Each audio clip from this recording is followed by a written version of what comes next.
Selamat bertemu kembali rekan-rekan mahasiswa Politeknik Gus Durian, program studi bisnis digital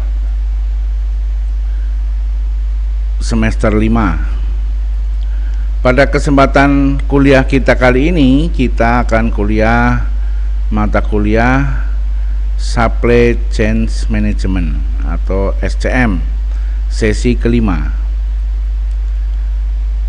Pembahasan kali ini adalah mengenai distribusi dalam rantai pasok. Baiklah, kita mulai kuliah kita.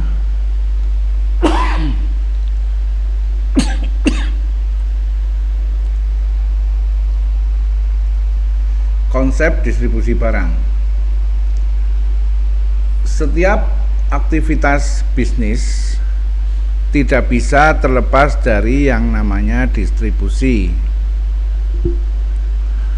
Distribusi adalah peran penting dalam alur bisnis yang melibatkan serangkaian kegiatan, mulai dari penyimpanan, pengemasan, pengangkutan, hingga pengiriman barang ke tangan konsumen. Konsep distribusi barang ini melibatkan berbagai pihak, mulai dari produsen, distributor, hingga retailer atau pengecer. Memahami peran dan konsep distribusi barang tidaklah sulit. Manajemen rantai pasokan menjadi salah satu elemen kunci dalam kesuksesan bisnis. Salah satu komponen utama dari rantai pasokan adalah distribusi barang. Distribusi barang yang efektif dan efisien akan mendukung perusahaan dalam memenuhi kebutuhan pelanggan, meningkatkan kepuasan pelanggan, dan meningkatkan daya saing perusahaan di pasar.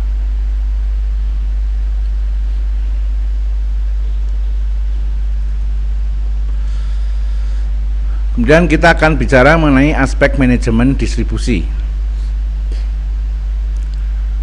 Seperti yang telah disebutkan, manajemen distribusi mencakup banyak proses yang diperlukan untuk mengatur pengiriman barang yang tepat waktu kepada pelanggan.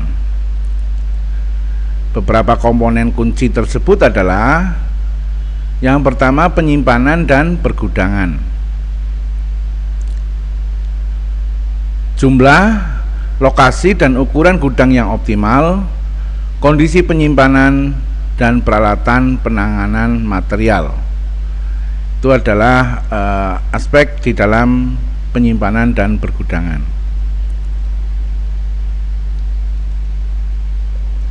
Kemudian yang kedua adalah manajemen persediaan,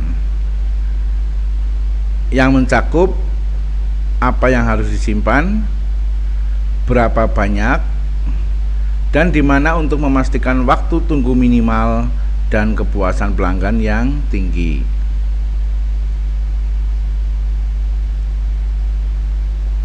Kemudian pengemasan dan unitisasi. Ini mencakup aspek berapa unit beban, bagaimana mengemas barang, dan peralatan apa yang digunakan. Tentunya peralatan yang digunakan untuk mengemas. Berikutnya adalah transportasi.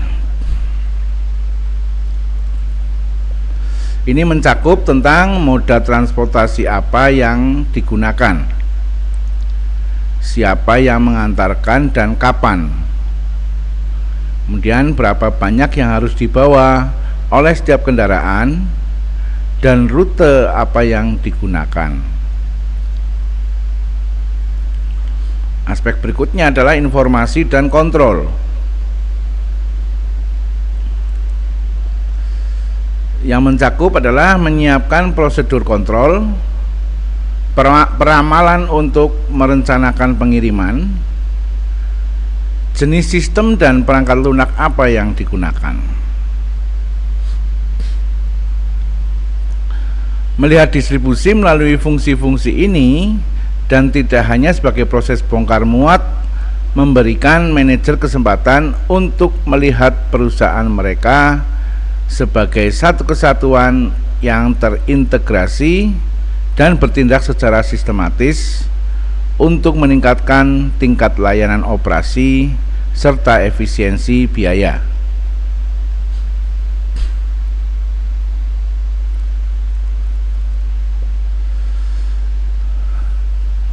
Pembahasan berikutnya adalah mengenai pentingnya manajemen distribusi bagi bisnis.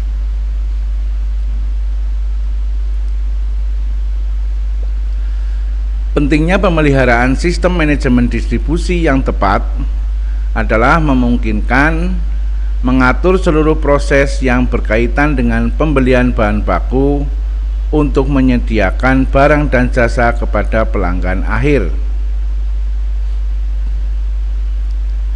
Ini membantu bisnis untuk meminimalkan pemborosan dan meningkatkan profitabilitas. Selain itu, memiliki sistem manajemen distribusi yang tepat memungkinkan bisnis untuk menjaga kelancaran proses produksi tanpa kekurangan bahan dan membantu meningkatkan produktivitas. Sistem distribusi biasanya terhubung dengan jaringan distribusi yang menyediakan akses ke sekelompok fasilitas penyimpanan dan sistem transformasi bisnis yang terhubung.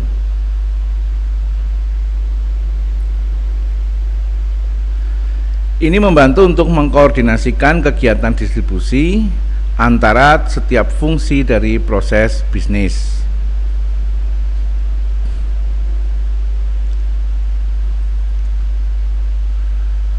Memiliki sistem manajemen distribusi yang akurat dan real time membantu bisnis mengelola persediaan dengan baik tanpa kelebihan dan kekurangan.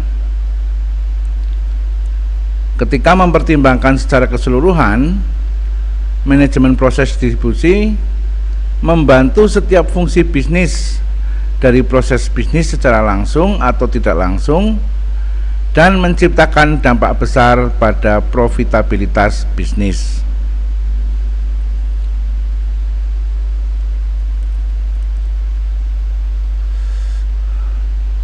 Berikutnya kita akan membahas mengenai elemen manajemen distribusi.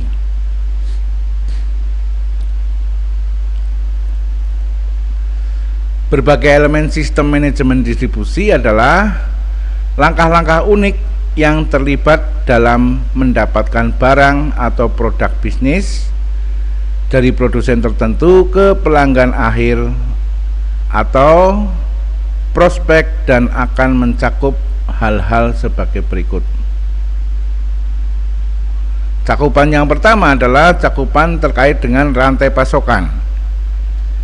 Ya, rantai pasokan ini adalah sangat erat hubungannya dengan sumber-sumber bahan baku dan metode pendistribusian bahan baku dari vendor atau supplier kepada pabrik atau perusahaan kita.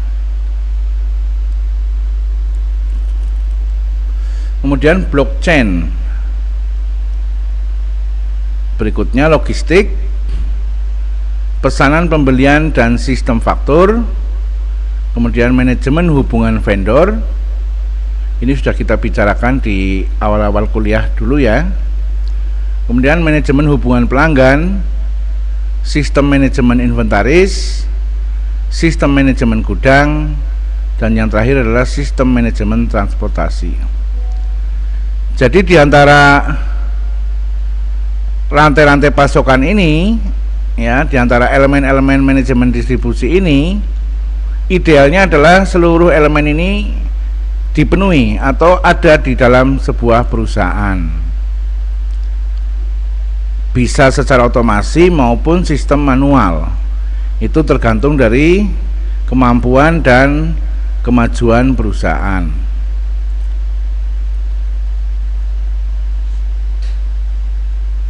Berikutnya adalah tujuan distribusi barang. Tujuan utama dari distribusi barang adalah untuk memastikan bahwa barang yang dihasilkan oleh produsen atau pemasok dapat mencapai konsumen dengan tepat waktu, dalam kondisi yang baik, dan dengan biaya yang efisien. Selain itu, tujuan lainnya adalah yang pertama, menyalurkan produk dari produsen ke konsumen.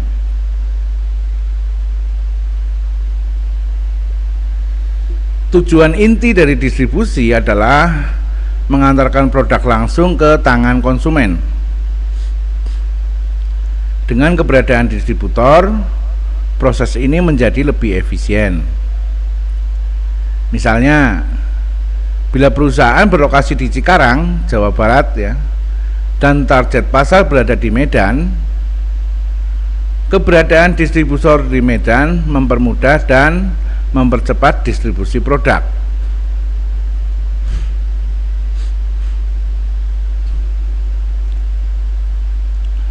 Tujuan yang kedua adalah mempercepat waktu pengiriman. Salah satu tujuan lainnya adalah mempercepat waktu pengiriman. Jika produsen mengelola distribusi sendiri, produk mungkin memerlukan waktu 3 hingga 4 hari untuk sampai ke konsumen. Namun dengan bantuan distributor, waktu pengiriman dapat lebih singkat, memungkinkan konsumen menerima produk lebih cepat. Tujuan yang ketiga adalah pemerataan distribusi hasil produksi.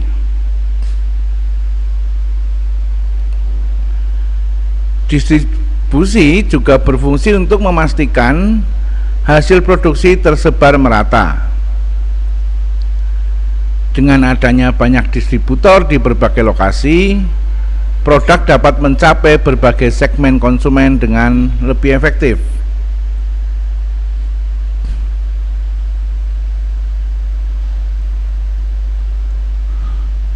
Tujuan keempat, mengatur kontinuitas produksi. Kegiatan distribusi juga berperan dalam mengatur kontinuitas produksi. Bayangkan jika bagian produksi juga harus menangani distribusi, hal ini bisa mengganggu kelancaran produksi, seperti keterlambatan produk selama 1 hari. Oleh karena itu, memiliki divisi distribusi sendiri akan memastikan kelancaran distribusi tanpa mengganggu produksi.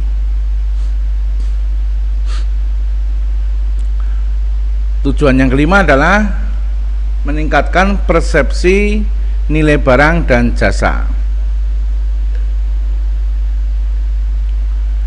Salah satu tujuan distribusi adalah meningkatkan nilai atau persepsi konsumen terhadap barang dan jasa. Setiap perusahaan berharap produknya tidak hanya laku di pasaran, tetapi juga dianggap memiliki nilai lebih oleh konsumen.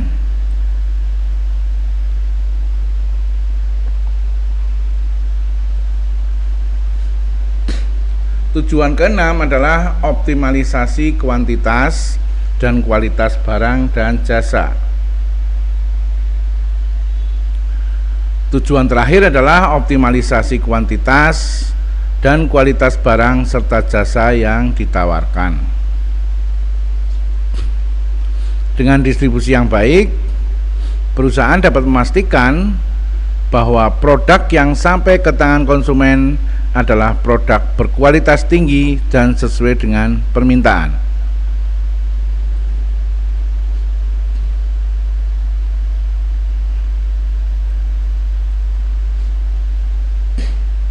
Setelah kita membahas tujuan distribusi, sekarang kita membahas fungsi distribusi barang. Dalam distribusi barang, fungsi-fungsi kunci seperti pengangkutan penyimpanan, dan pengemasan menjadi esensial untuk kelancaran aliran barang dari produsen ke konsumen.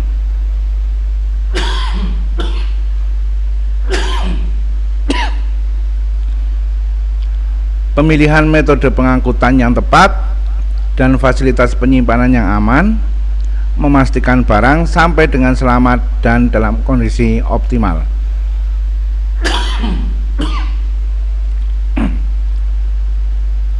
Selain itu, pengemasan yang tepat melindungi barang dari kerusakan selama transportasi dan memastikan barang tiba siap jual. Selanjutnya, pengelolaan inventory yang efisien memungkinkan perusahaan untuk memenuhi permintaan pasar tanpa kekurangan atau kelebihan stok, mendukung efisiensi biaya dan kepuasan pelanggan.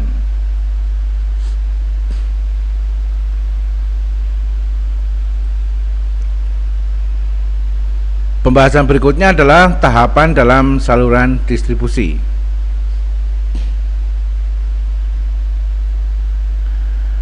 Saluran distribusi mencakup berbagai tahapan atau perantara yang berkontribusi dalam menggerakkan produk atau jasa dari produsen ke konsumen. Secara lebih jelas, tahapan dalam saluran distribusi berjalan dengan langkah sebagai berikut. Yang pertama adalah pengumpulan dan produksi. Pada langkah awal, saluran distribusi bekerja dengan cara mengumpulkan atau produksi produk oleh produsen. Tahap awal ini melibatkan perencanaan produksi, pengadaan bahan baku hingga manufaktur produk.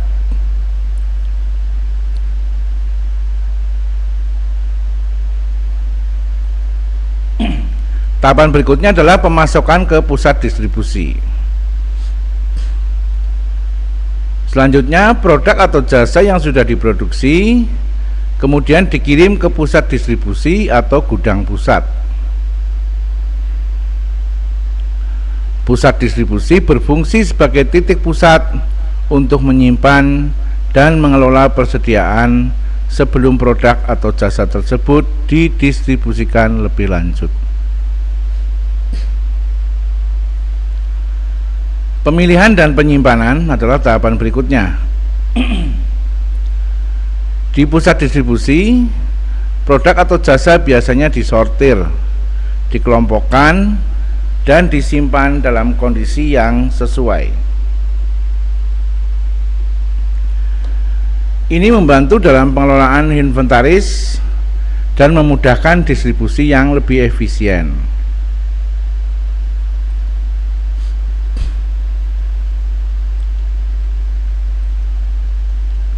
Tahapan berikutnya adalah penjualan kepada konsumen. Tahapan ini melibatkan penyaluran produk atau jasa dari pusat distribusi ke pengecer atau toko-toko yang menjualnya kepada konsumen akhir.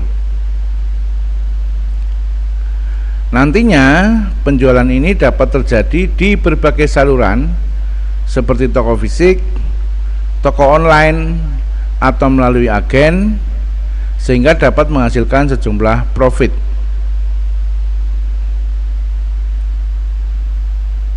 Tahapan berikutnya adalah pengiriman dan pengantaran. Pada tahap ini, produk atau jasa dapat diantar langsung ke konsumen oleh pihak produsen atau distributor, atau melalui pihak ketiga seperti 3PL. Namun, metode pengiriman yang digunakan juga bisa bervariasi tergantung pada jenis produk, lokasi konsumen, dan preferensi pelanggan.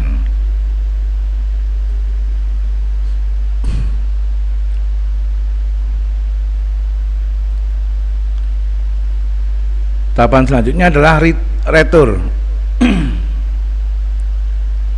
Terkadang produk mengalami pengembalian atau retur oleh konsumen karena berbagai alasan, seperti cacat atau ketidaksesuaian.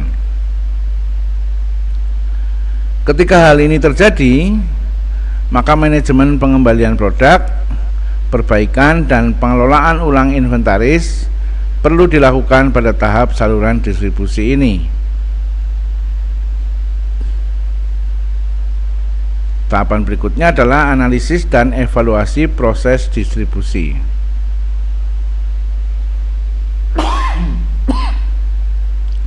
Selama seluruh proses distribusi, data dan informasi terus dipantau dan dianalisis. Hasil analisis ini digunakan untuk memahami kinerja saluran distribusi, mengidentifikasi potensi perbaikan, dan memastikan efisiensi dalam rantai pasok.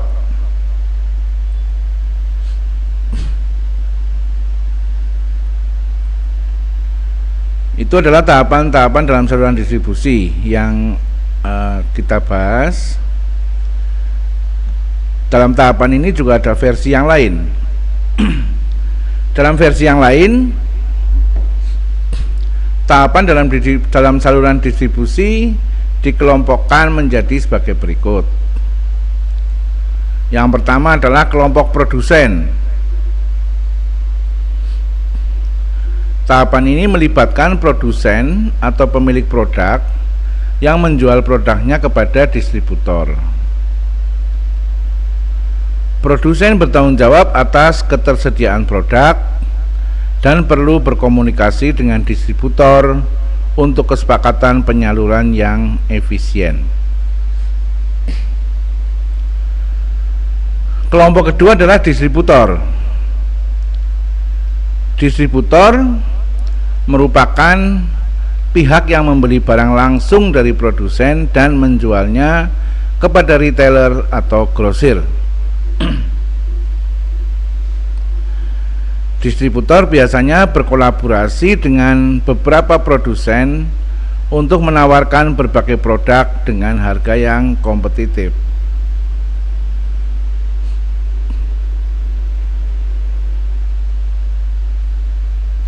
Yang ketiga adalah subdistributor. Subdistributor memperoleh produk dari distributor utama. Distributor utama menentukan titik distribusi untuk produk yang akan disalurkan kepada subdistributor.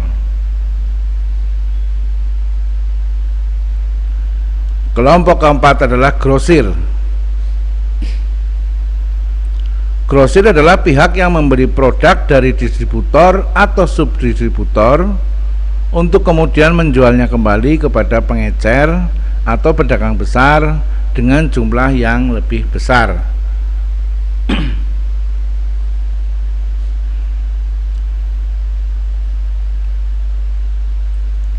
Kelompok kelima adalah pedagang eceran. Pengecer berinteraksi langsung dengan konsumen akhir, menjual produk secara langsung kepada mereka. Biasanya pengecer memiliki hubungan komunikasi langsung dengan konsumen dan tidak menjual kembali produk kepada pihak lain. Kelompok yang keenam adalah konsumen. Tahapan terakhir melibatkan konsumen, yaitu individu atau organisasi yang membeli dan menggunakan produk atau layanan sesuai dengan kebutuhan dan preferensi mereka. Konsumen merupakan pihak yang paling akhir dalam rantai distribusi dan menikmati produk atau layanan sesuai dengan tujuan pribadi mereka.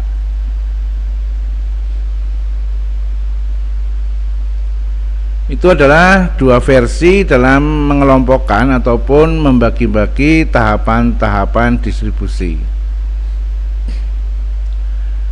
Berikutnya bahasan kita adalah jenis-jenis saluran distribusi.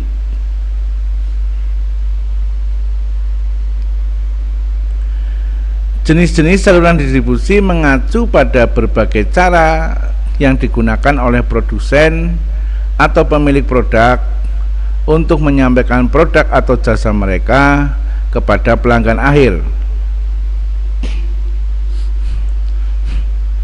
Setiap jenis saluran memiliki karakteristiknya sendiri.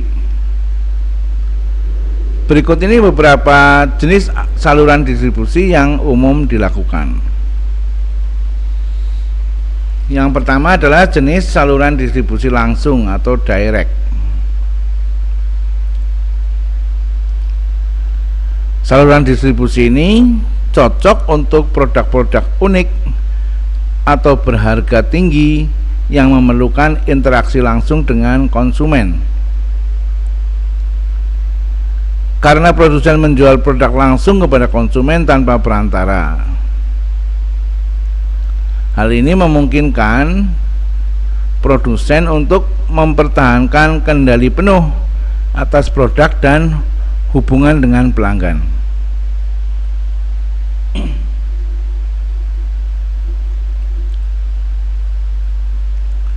Jenis yang kedua adalah saluran distribusi indirect atau tidak langsung ya. Saluran ini melibatkan perantara atau agen yang membantu dalam distribusi produk. Contohnya adalah distributor besar yang membeli produk dari produsen dan menjualnya ke pengecer. Umumnya saluran ini digunakan untuk produk yang memiliki permintaan besar atau memerlukan jaringan distribusi yang kompleks. Kemudian jenis yang berikutnya adalah saluran distribusi tunggal atau single channel.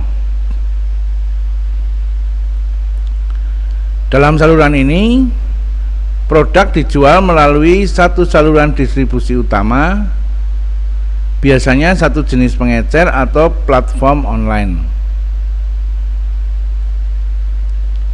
Contohnya, produk makanan kesehatan yang dijual secara eksklusif melalui toko retail kesehatan. Saluran ini cocok untuk produk dengan target pasar yang terfokus atau khusus, seperti produk-produk kecantikan premium.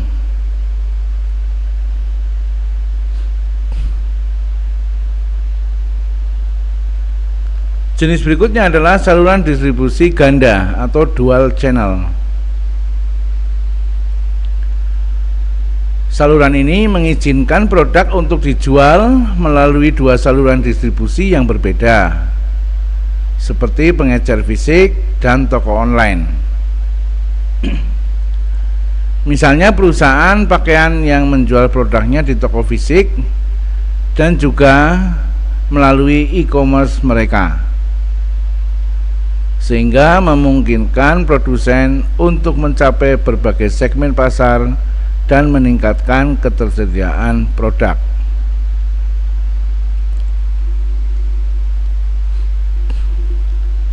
Jenis berikutnya adalah saluran distribusi bermacam-macam atau multiple channel. Sebagaimana namanya, saluran ini membuat produk dijual melalui berbagai saluran distribusi yang dapat mencakup pengecer, distributor, agen, dan platform online.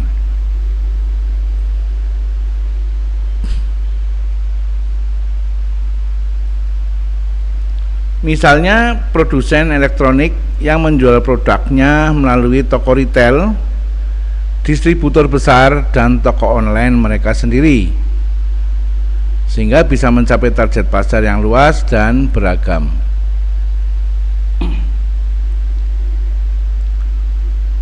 Saluran distribusi berikutnya jenisnya adalah saluran distribusi konvensional.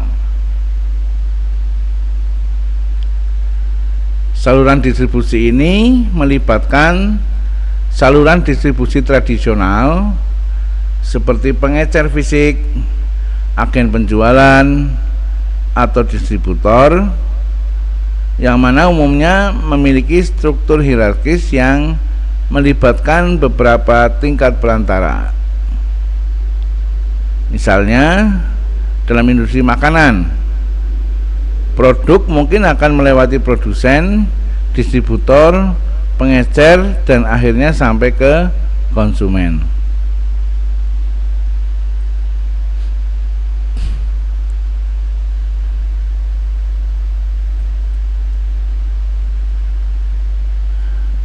Berikutnya adalah saluran distribusi langsung ke konsumen atau disebut direct to consumer. Direct to consumer atau DTC menjadi semakin populer, terutama dalam bisnis e-commerce, di mana produsen menjual produk mereka langsung kepada konsumen tanpa melalui toko atau perantara lainnya. Contohnya, perusahaan pakaian yang hanya menjual melalui toko online mereka sendiri. Hal ini memungkinkan produsen untuk memiliki kontrol lebih besar atas pengalaman pelanggan.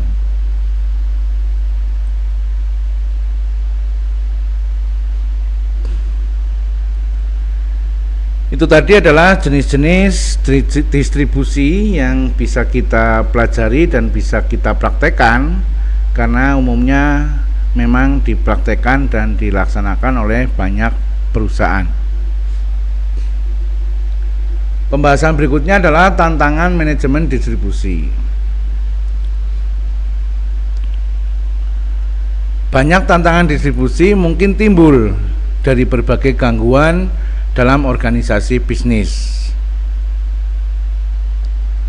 Secara alami, gangguan ini akan mencakup peristiwa atau efek cuaca yang parah dan luas, kekurangan bahan baku dalam bisnis kita, misalnya tahun panen yang buruk, kerusakan akibat hama, dan epidemi dan pandemi. Semua ini termasuk dalam gangguan alam. Banyak juga gangguan yang disebabkan manusia, seperti kerusuhan, protes atau demo, perang, pemogokan, dan banyak lagi.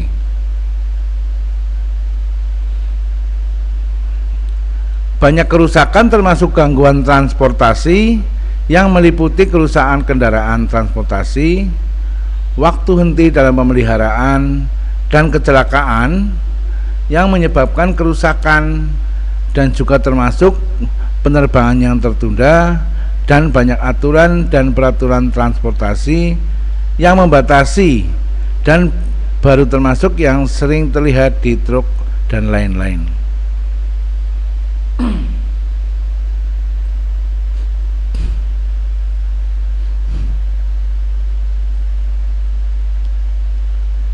Tantangan ekonomi tertentu seperti resesi, depresi, penurunan tiba-tiba, atau peningkatan permintaan konsumen atau pasar, perubahan baru atau tertentu dalam masalah uang atau biaya dan pengeluaran kepatuhan, perubahan tertentu dalam nilai pertukaran mata uang, dan pembayaran dengan masalah transaksi.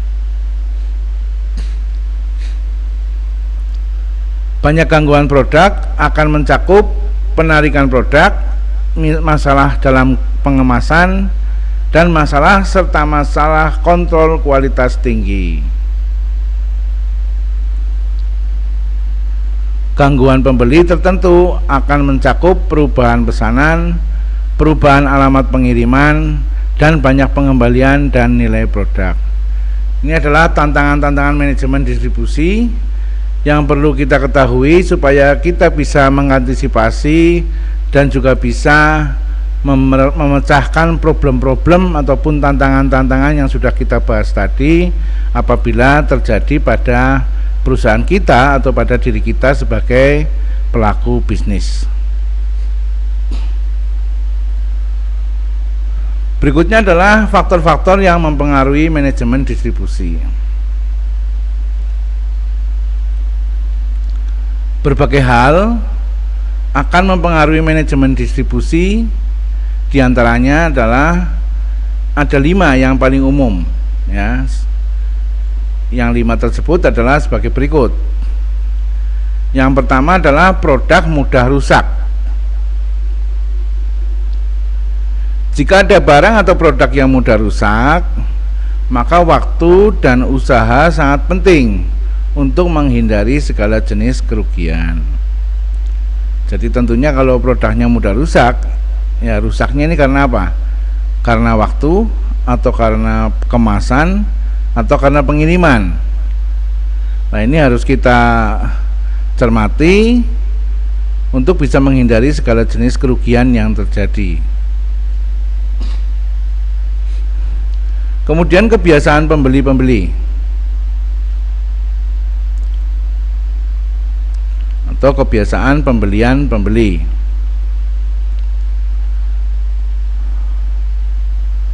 Banyak puncak dan palung saat rutinitas pembelian dapat memengaruhi pola tertentu dalam distribusi, dan karenanya mungkin bervariasi dalam banyak kebutuhan distribusi yang biasanya dapat diprediksi.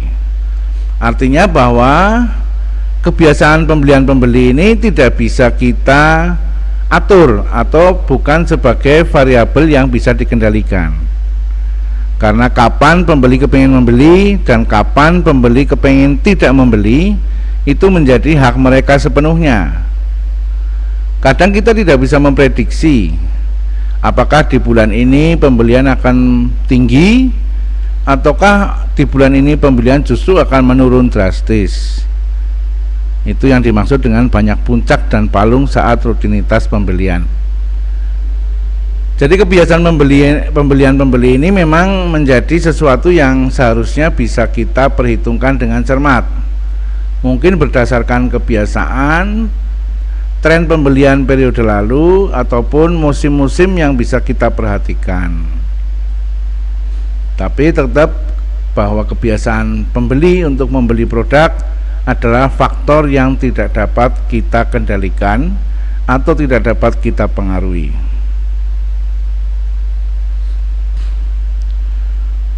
Faktor ketiga adalah persyaratan pembeli. Misalnya, perubahan dalam kesepakatan pengecer atau produsen manapun tepat pada waktunya yang akan diminta oleh inventaris bisnis. Artinya, kalau pembeli ini sifatnya adalah pembeli dengan distributor atau dengan subdistributor, ya, itu bisa kita adakan kesepakatan atau perjanjian jual beli, sehingga di situ bisa dibuat schedule-nya, syarat pembayaran dan sebagainya. Tapi kalau pembelinya adalah pembeli langsung yang tidak terikat dengan persyaratan dan kesepakatan, ini yang harus kita perhatikan juga karakteristik seperti ini. Meskipun dengan grosir besar maupun dengan distributor sudah membuat suatu kesepakatan atau MOU bersama, tetapi karena situasi dan kondisi bisa terjadi kesepakatan ini akan berubah di tengah jalan. Nah, ini juga harus diantisipasi oleh manajemen distribusi. Faktor keempat adalah peramalan produk. Beberapa produk yang optimal dan campuran yang baik dapat bervariasi menurut banyak musim dan cuaca atau beberapa faktor lain juga. Artinya bahwa peramalan produk ataupun perencanaan produksi ini sangat bergantung dari peramalan penjualan, di mana peramalan penjualan ini juga banyak faktor yang mempengaruhi, juga tergantung produk atau barang dan jasa yang kita jual. Ada produk yang bersifat musiman, ada produk yang memang bersifat kontinu, tidak terpengaruh musim, ada juga produk-produk yang sifatnya hanya kebutuhan sesaat. Nah, dalam hal ini bagaimana karakteristik produk yang kita buat di dalam perusahaan itu harus bisa menjadi faktor atau bisa menjadi parameter untuk peramalan produk, sehingga kita bisa mengatur jalur distribusi dengan baik supaya tercapai target penjualan maupun kepuasan konsumen. Faktor kelima adalah mengoptimalkan muatan kendaraan pengirim. Biasanya bergantung pada logistik bisnis dan perangkat lunak manajemen armada tertentu untuk memastikan setiap truk bisnis penuh dengan kapasitas dan diarahkan sesuai dengan jalur yang paling efisien dan efektif. Jadi dalam distribusi tidak kalah penting adalah faktor transportasi. Nah, dalam transportasi misalnya di sini adalah transportasi darat dengan menggunakan truk, baik itu truk milik sendiri maupun truk milik perusahaan penyedia jasa transportasi truk. Ini harus kita pertimbangkan betul, dioptimalkan muatannya, karena nanti akan sangat berpengaruh kepada biaya variabel transportasi atau biaya transport variabel produk. Sehingga kita harus betul bisa menghitung dan mengoptimalkan dalam bentuk muatan dipenuhkan untuk satu angkutan dan jalur yang dilalui harus efektif, ya, karena tidak mungkin atau biasanya satu truk itu terdiri dari beberapa titik pengiriman, mungkin beda kota atau bahkan beda provinsi. Makanya itu menjadi hal yang faktor yang perlu diperhatikan dan mempengaruhi distribusi barang.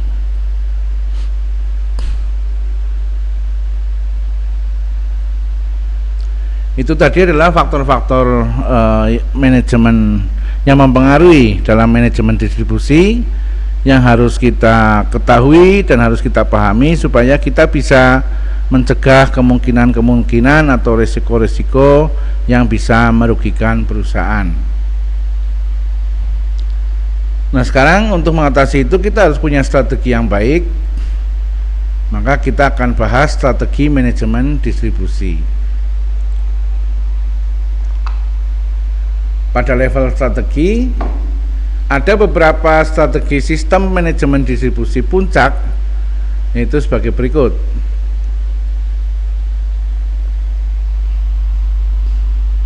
Yang pertama, masa.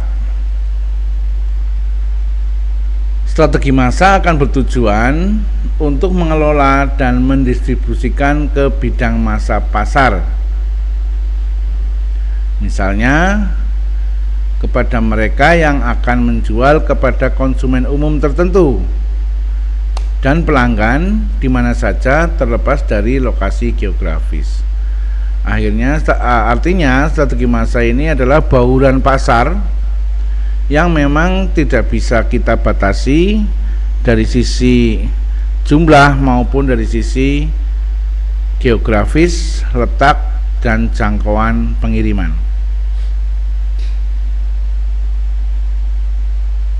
Strategi masa ini juga memberikan arti bahwa sebisa mungkin dalam mendistribusi itu dalam jumlah yang banyak, tidak hanya sedikit, karena dengan jumlah yang banyak ini akan lebih efektif dan mengurangi biaya distribusi atau biaya transportasi. Strategi berikutnya adalah selektif.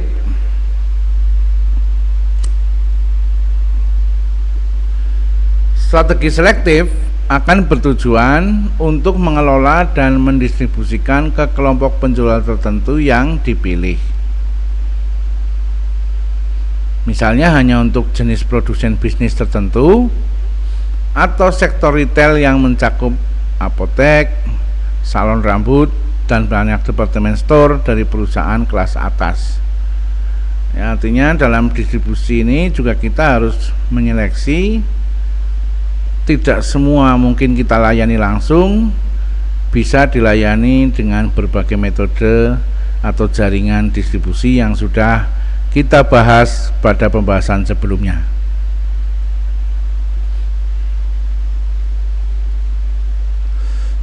Kemudian adalah eksklusif. Strategi eksklusif bertujuan untuk mengelola dan mendistribusikan ke kelompok dan komunitas yang sangat terbatas. Misalnya, banyak produsen kendaraan tertentu hanya menjual ke dealer resmi perusahaan mereka, dan produsen produk dan barang merek tertentu hanya akan menjual sebagian kecil barang mewah dan pengecer bisnis. Jadi kadang ada strategi bahwa kita menciptakan produk eksklusif yang memang dibuat hanya sedikit untuk meningkatkan nilai jual atau nilai pasar menjadi lebih tinggi karena barangnya barang eksklusif. Dan dalam distribusi juga demikian, kita membatasi produk-produk yang eksklusif ini kepada pihak-pihak atau mereka yang tertentu saja, sehingga menciptakan kompetensi atau menciptakan persaingan, menyebabkan barang ini menjadi eksklusif.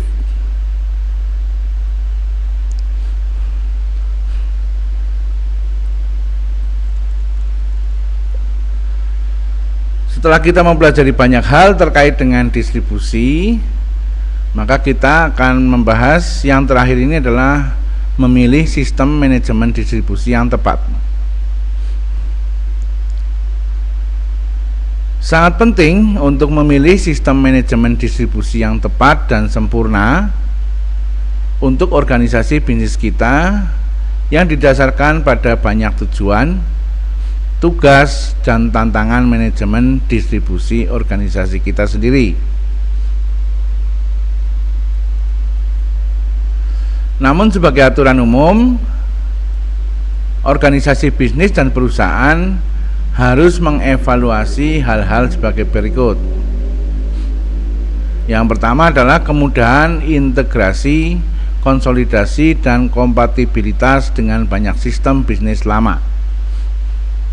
Artinya ini juga biasanya terkait dengan produk-produk ataupun jasa yang terkait dengan teknologi. Karena teknologi berkembang terus, maka apa yang kita jual harus mudah untuk diintegrasikan, mudah untuk dikonsolidasikan, dan kompatibilitas. Ya, kompatibilitas ini artinya memungkinkan untuk di link atau digabungkan dengan sistem-sistem yang lain. Yang mungkin juga sistem bisnis itu adalah sistem bisnis yang sudah lama atau sudah atau tradisional. Kemudian yang kedua adalah skalabilitas dan elastisitas. Skalabilitas ini adalah terkait dengan besar kecilnya atau luas sempitnya sistem distribusi. Dan elastisitas ini adalah negotiable dengan berbagai model dan berbagai bentuk pasar maupun berbagai bentuk pelanggan. Kemudian keamanan terjamin. Kita harus memilih sistem manajemen distribusi yang memiliki jaminan keamanan yang tinggi. Itu akan menjamin produk kita, kualitas maupun kuantitasnya itu sampai dengan selamat atau sampai ke tangan konsumen dengan kondisi yang optimal sesuai dengan yang dijanjikan. Kemudian mengelola data dan analitik yang akan mencakup streaming data real time tertentu. manajemen informasi, dan berbagi dan penggunaan data penting ekosistem. Artinya dalam sistem distribusi manajemen distribusi kita harus punya basis data yang kuat terkait dengan data-data masa lalu, ya, data pengiriman, data pendistribusian, data pelanggan dan sebagainya. Dari data itu nanti akan bisa dianalisa, ya, kemungkinan-kemungkinan yang bisa kita jalankan untuk sistem distribusi kita yang sekarang. Di situ juga akan mencakup tentang streaming data real time. Jadi streaming data real time itu adalah ketersambungan data dengan kondisi yang saat ini.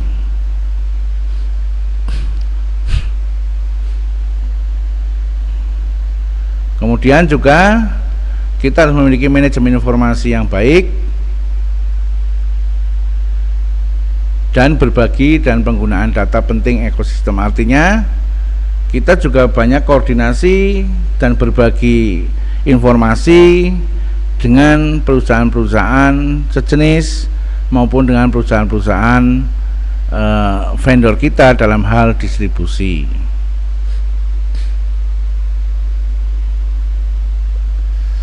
Yang terakhir adalah adaptability. Apakah sistem bisnis cukup gesit untuk mengelola dan mengakomodasi perubahan yang cepat dan berkesinambungan yang diperlukan untuk mengatasi hambatan tertentu atau menangkap peluang dan peluang baru.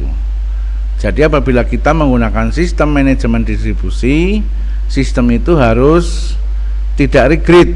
Artinya tidak regret itu apabila ada perubahan-perubahan perkembangan baik teknologi maupun sistem di luar sistem perusahaan kita bisa dengan cepat beradaptasi. Dan juga sistem yang kita ciptakan itu bisa memiliki long lifetime, artinya berkesinambungan. Sistem ini bisa berlaku sampai jangka panjang. Kenapa seperti itu? Untuk bisa mengantisipasi dan mengatasi hambatan-hambatan yang mungkin akan terjadi di kemudian hari, dan juga bisa membaca peluang dan menangkap peluang pemasaran yang baru. Itu adalah tentang sistem manajemen distribusi yang tepat, yang harus kita pilih dan harus kita pakai dalam bisnis kita.